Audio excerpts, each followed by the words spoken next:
Gelas ukur biasa digunakan untuk mengukur volume tertentu, tetapi tingkat ketelitiannya rendah. Adapun kapasitas gelas ukur bermacam-macam, ada 10, 50, 100, 250, 500, 1000, dan 2000 ml. Nah, gelas ukur ini perlu dikalibrasi agar hasil pengukuran selalu sesuai dengan alat ukur standar. Prinsip dasar dari kalibrasi gelas ukur yaitu penetapan volume air yang ditampung oleh gelas ukur berdasarkan massa yang ditampung pada suhu tertentu. Selanjutnya, kalibrasi gelas ukur dilakukan dengan cara menimbang berat air yang diukur dengan menggunakan gelas ukur dan mengukur temperatur air. Dari pengukuran tersebut dapat diketahui volume air yang ditampung gelas ukur dan membandingkan antara faktor koreksi dari perhitungan faktor toleransi alat ukur menurut ASTM. Nah, gelas ukur itu dibagi menjadi dua berdasarkan akurasinya. Yang pertama, gelas A yaitu digunakan untuk analisis yang memerlukan ketelitian yang tinggi.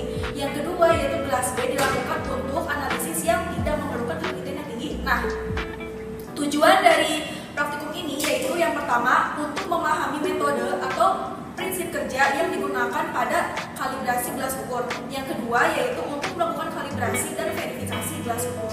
Nah, adapun alat dan bahan yang perlu dipersiapkan, yang pertama ada gelas ukur, kedua ada termometer, ketiga ada pipet tetes, ada batang pengaduk, botol semprot, dan yang terakhir bahan yang digunakan adalah aquades.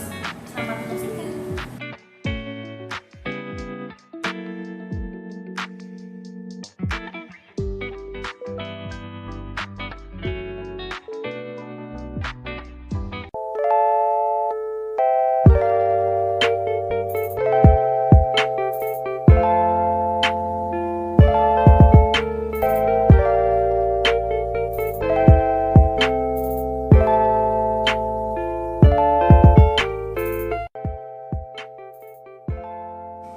Selanjutnya yaitu mengukur suhu aquades dengan termometer dan diketahui suhunya adalah 25 derajat Celcius.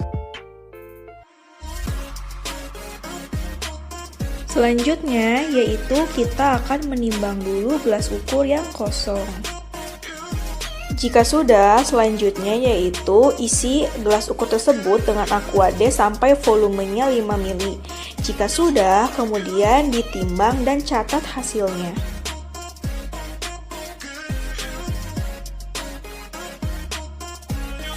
Tidak lupa juga, jika sudah selalu dibersihkan alat gelas ukurnya menggunakan tisu agar tidak terdapat sisa-sisa air di dinding-dinding gelas ukur tersebut.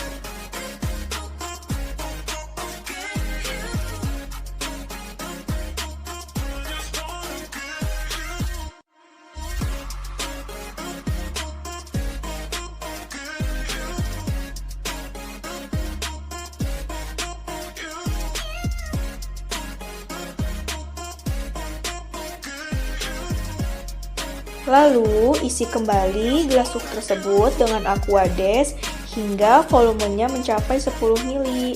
Jika sudah, tidak lupa juga untuk ditimbang dan catat hasilnya.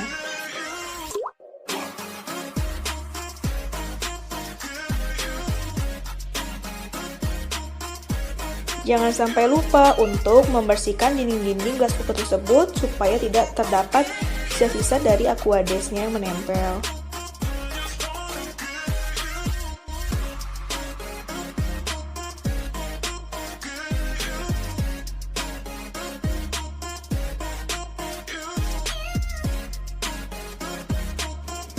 Isi lagi gelas ukur tersebut dengan aquades sampai volumenya 15 ml. Kemudian jika sudah, jangan lupa untuk ditimbang dan catat hasilnya.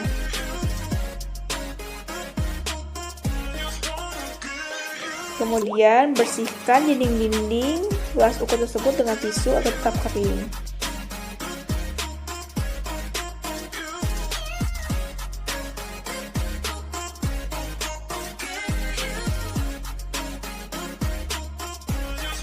Lakukan hal yang sama, yaitu dengan mengisi gelas ukur dengan aquades sampai volumenya 20 ml dan jangan lupa untuk ditimbang dan catat hasilnya.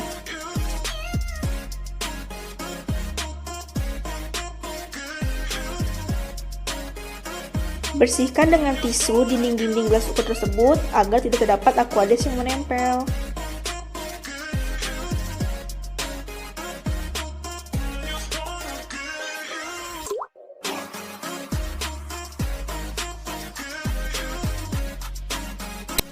Selanjutnya, isi kembali gelas ukur dengan Aquades sampai volumenya mencapai 25 ml. Setelah itu bisa ditimbang dan dicatat hasilnya.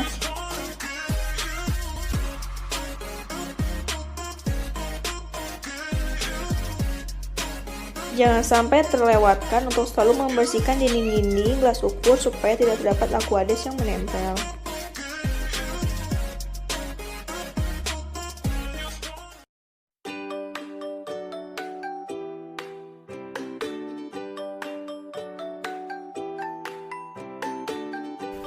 Berikut ini adalah hasil dan perhitungan dari prosedur kalibrasi gelas ukur yang telah dilakukan. Diketahui berat gelas ukur kosong yaitu 37,3637 gram. Kemudian suhu Aquades yaitu 25 derajat Celcius.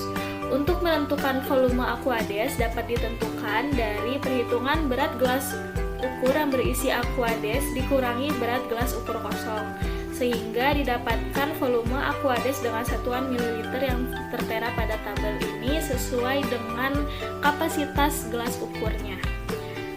Kemudian untuk menentukan faktor penyimpangan hasil kalibrasi, kita perlu mengetahui volume terukur. Volume terukur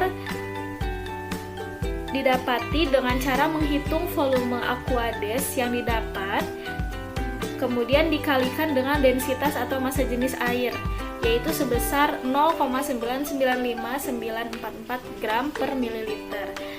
Kemudian berikut hasilnya. Volume terukur dari kapasitas 5 ml yaitu 4,9554 ml. Untuk ukuran gelas ukur 10 ml didapati volume terukurnya 9,9291 ml.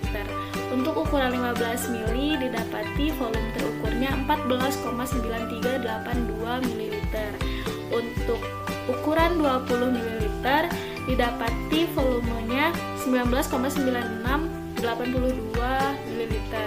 Kemudian untuk ukuran 25 ml didapati volume terukurnya 24,9682. Dari hasil volume terukur ini kita bisa menghitung nilai penyimpangannya. Nilai faktor penyimpangan merupakan selisih antara volume gelas ukur dengan volume larutan sebenarnya yang ada di dalam gelas ukur tersebut.